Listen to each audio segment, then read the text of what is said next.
Hello and welcome back to another video on the Wrestle Debate and to AEW Dynamite out of 10.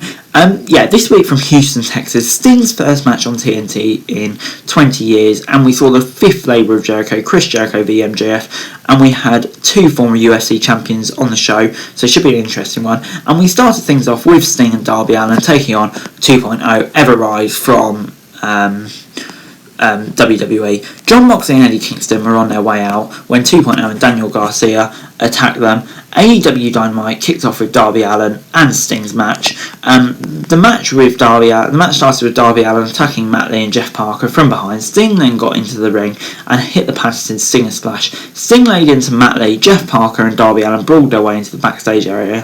The fight spilled back into the crowd areas. Darby Allin drove into Matt Lee and Jeff Parker. We saw Eddie Kingston came out and neutralised the numbers before Sting and Darby Allin brought a table into the ring.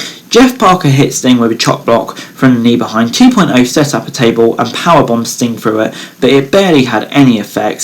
Sting hit a double Stinger death drop and both members of 2.0 and forced them to tap out with a Scorpion deathlock. Sting, that man is like 700 years old and he's still this good. Just absolutely incredible. Really fun start to Dynamite. Loved it. 7 out of 10.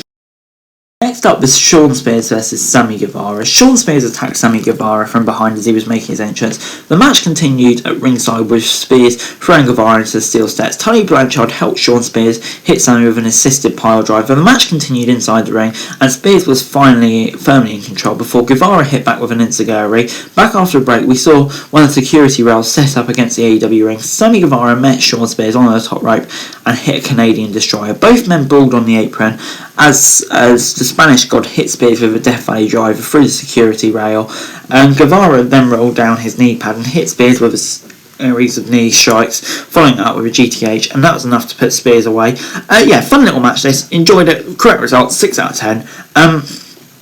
Before Tony Schiavone was backstage with Impact champion Christian Cage when Don Callis interfered during the interview. Callis predicted that Omega would hit Christian with the one-winged angel at All Out. Callis said that nothing could change since the first time he met Christian. Christian said Callis could not get into his head and called him a carny piece of shit.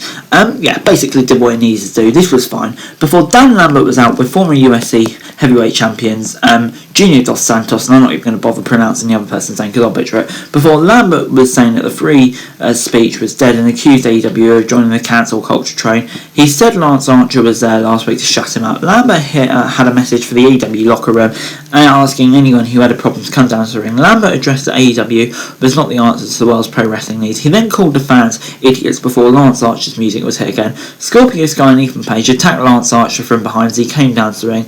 The Men of the Year continued to attack Archer, and this looked like it was part of Lambert's master plan. This was decent. It did a job of putting Lance Archer over, so it's perfectly fine for me. It was the Young Bucks versus Jungle Express. Jungle May made a strong start in the tag team title match, taking the fight to Nick Jackson. Luchasaurus tagged in as Nick Jackson tagged in. The big man was all over Matt Jackson. However, but during the commercial break, the Young Bucks got in and they were isolating Jungle Boy. Back after the break, Luchasaurus came in on the hot tag. Nick Jackson replied with an enziguri and headed to the top rope. Luchasaurus looked to follow it out with a chokeslam, but Brandon Cutler got on the apron. After getting rid of him, Luchasaurus went for the double chokeslam on the Bucks. He athletically avoided a double super kick before hitting the tail whip to Nick Jackson. Luchasaurus then hit a double chokeslam, but only got a near fall. They then hit a double suplex before Kenny Omega came with a steel chair and hit Marco Stunt. He then slid the chair into the ring and it backfired as Jungle Boy couldn't finish off for his team. Christian Cage came out and the numbers game was still wet against Luchasaurus and Jungle Boy. Good Brothers and Michael Nakafara interfered. This allowed the Young Bucks to hit the BTE trigger to get the win. After the match, Omega and Doc Gallows brought Christian Cage down to the ring as the Elite continued to beat down. The AEW World Champion hit Christian with a one-winged angel, and Don Callis did with the 3 count, maybe foreshadowing what Omega expected to happen at All Out. A lot going on here, but I actually really enjoyed it. It was very, very good. I'm going to give it a 7 out of 10. Baker was backstage with Tony Schiavone, where she interviewed her new enforcer, Jamie Hayter. Hayter challenged Red Velvet to a match on Dynamite next week. This was fine, just did what he needed to do. Before Tony Schiavone introduced Paul White and thanked him for his help last week. White said that it was an amazing game back in the ring. He said he was hyped for from what he did last week, especially the chokeslam on Aaron Solo. White also said he had a huge announcement when he was interrupted by QT. QT came out accompanied by the factory members Nick Haramoto and Solo. White poured cake on QT and his backup to get in the ring with them. White added that QT was starting to make him angry. There was no stopping QT Marshall running his mouth, and he brought up White's x-rays from the last 18 months. White said he had a talk with Tony Khan last week and informed he'd be fighting Marshall at All Out, kind of going under the radar with all of everything that's happening in AEW at the moment. But yeah, I'm actually really hyped to see Paul White in the ring, especially in AEW. Should be something different for sure. We then find out Jade Cargill will be in action this Friday against former Impact star Kiera Hogan. That should be a decent match. Before, Tony Schiavone was backstage with the Elite. Schiavone said that Tony Khan had enough of the shenanigans and announced a tag team eliminator tournament for later. Before, Ricky Starks was in the ring with Taz, and we cut to a footage from the back where Powerhouse Hobbs had Cage looked out. Cage started to fight back, and Ricky Starks and Hook headed back. I'm not too sure about this. I just don't think Brian Cage, the babyface, is really working. I just prefer it the other way around. Before, Tony Schiavone was backstage with Death Triangle. Pac sent a warning to Andrade ahead of their match at All Out. They were interrupted by Andrade and Chavo. Andrade had a list of demands he had in writing ahead of the proposed match. Once again, I just kind of, something's not clicking at the moment, but we have shown that they can turn it around with people like Miro, so hopefully it's just a matter of time for Andrade. Before we got Penelope Ford versus Thunder Rosa. Thunder Rosa started the match dominating.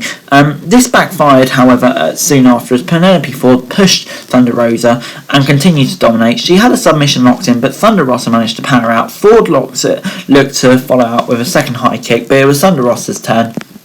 Thunder Rosa was locked in a single leg Boston Crab, but Penelope Ford reached the bottom rope. Ford quickly followed up with a submission hold, but couldn't lock it in for long. Thunder Rosa managed to counter it with a chokehold, forcing Penelope to tap out. I'm going with a 6 out of 10. It was a perfectly fine match. Nothing too much to write home about though. Announced that Malachi Black would face Brock Anderson next week. Anderson announced it and said that his son only had a handful of matches and he was concerned, as with everyone else, but Brock was fine with it. Before, Moxley was sent with a warning to the AEW roster. Moxley said that he wanted to send a message regarding what it took to stay on top of AEW, adding that he would give Daniel Garcia a taste of what he wanted on Friday night. And said that he would destroy him. Before we got the final labor of Jericho, Chris Jericho versus MJF. The crowd was revved up as MJF and Jericho squared up, and they sang Judas well, to be fair to them, but before Jericho went for the Lion Tamer early, forcing MJF to roll out of the ring. MJF got back on the apron and Jericho caught him with a patented springboard dropkick. MJF briefly got back in control, however, he firmly took control of the match after Jericho missed an arm drag. Back from the break, we saw Jericho and MJF hitting simultaneous clotheslines with both stars going down. Jericho recovered quickly and headed to the top rope, hitting a double axe handle. MJF wasn't down for long, however, and focused on Jericho's arm. It was Jericho at this point as he chopped AEW, Salt of the Earth in the corner. He then headed to the top rope, pushing MJF with more right hands, hitting the Hurricane Rana. MJF then kicked out a 2, before the match was now devolved into Jericho and MJF throwing right hands at each other. The former world champion locked in a sleeper hold, but MJF grabbed the referee and hit a low blow behind her back. MJF locked in a Lion Tamer, but Jericho managed to crawl over to the bottom rope. MJF then put the Dynamite Diamond on, but the ref spotted it. Jericho hit MJF with Floyd, the baseball bat, while the referee's back was turned, but couldn't follow out with Judas Effect. MJF hit a Judas Effect of his own before locking in the Salt of the Earth. Jericho was forced to tap out, and MJF gets the win. This is brilliant. Love MJF. He was just at the top of his game here. Gets an 8 out of 10 from me. Absolutely fantastic. Overall this week, AEW Dynamite gets an 8 out of 10 from me. Really enjoyed this episode of Dynamite. Brilliant from start to finish. It paid off the labours of Jericho well. Lots of building up in this. And yeah, just getting you ready for the big event coming soon. So yeah, this was very good. But anyway guys, that's it for this video. Thank you very much for watching. Remember to like, share, subscribe, leave your thoughts, comments down below, and follow me on Twitter, link in the description below for daily wrestling news, and subscribe to my channel on the screen right now. That'd be greatly appreciated. Thank you very much for watching. Peace.